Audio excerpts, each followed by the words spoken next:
Hello दोस्तों, स्वागत है आपका हमारे यूट्यूब चैनल प्रीति की कहानियों में। दोस्तों, हरीराम 65 साल के एक रिटायर्ड स्कूल मास्टर थे।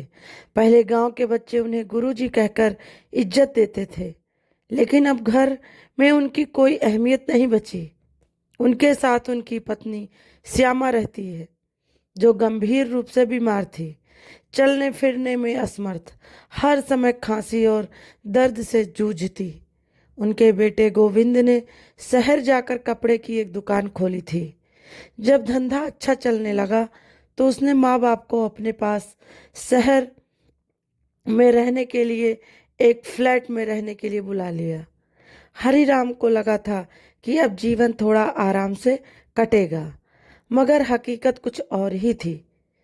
मीना गोविंद की पत्नी पढ़ी लिखी, मॉडर्न सोच वाली और स्वभाव से थोड़ी रूखी थी।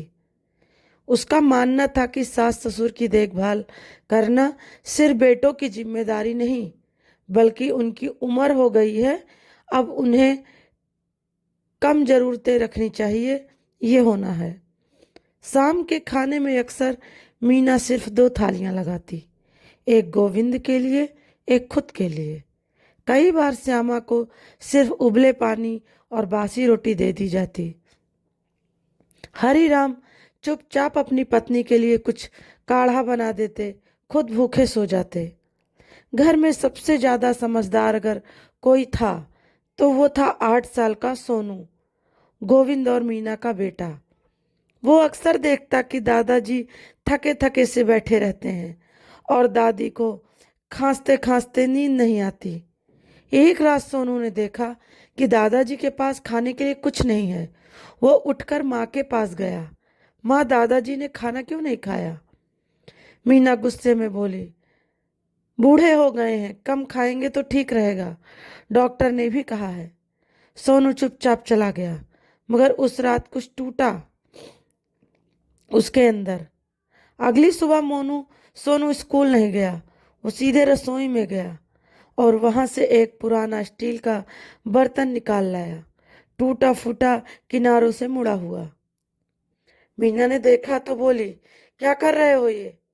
सोनू बोला, माँ, ये बर्तन मैं रख रहा हूँ ताकि जब आप बूढ़े होंगे तब मैं इसी में आप लोगों को खाना दूंगा। गोविंद और मीना को जैसे बिजली का झटका लगा। उस रात गोविंद को नींद नहीं आई। उसने पहली बार खुद को पिता की जगह पर रख कर देखा। क्या होगा अगर कल को मेरा बेटा भी मेरे साथ ऐसा ही करे? क्या मैं अपने पिता के लिए कभी एक कप चाय बनाकर मैंने दिया? मीना भी चुपचाप रो रही थी। उसे माँ की याद आ रही थी, जो बीमारी में भी उसका बाल संवारती थी। अगली सुबह कुछ बदला बदला सा था। मीना ने श्यामा के लिए दलिया बनाया, साथ में दवाइयाँ भी दी। हरिराम को ताजा पराठे परोसे गए। गोविंद ऑफिस नहीं गया। उसने अपने पिता के पास बैठकर घंटों बात की, शायद सालों बाद। श्यामा की आंखों में आंसू थे, दुख के नहीं, कृतज्ञता के।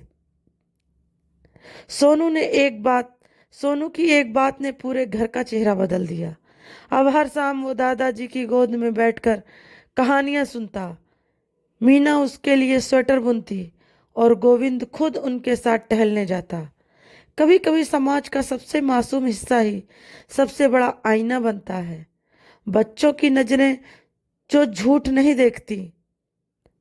दोस्तों, अगर घर में बड़ों की वो इज्जत नहीं मिली तो बच्चों को संस्कार कहाँ से मिलेंगे? जो माँ बाप ने सब कुछ छोड़कर हमें बड़ा किया, अगर आज वो हमारे लिए बोझ है तो समझो हम इंसान नहीं, पत्थर हैं। दोस्तों, आपको हमारी ये कहानी कैसी लगी प्लीज़ कमेंट करके ज़रूर बताइएगा, और अच्छी लगी हो तो लाइक शेयर करना ना भूलिएगा। चैनल पर नए हो तो चैनल को सब्सक्राइब करिएगा। फिर मिलते हैं दोस्तों आपसे एक नई कहानी के साथ। तब तक के लिए दोस्तों, नमस्कार।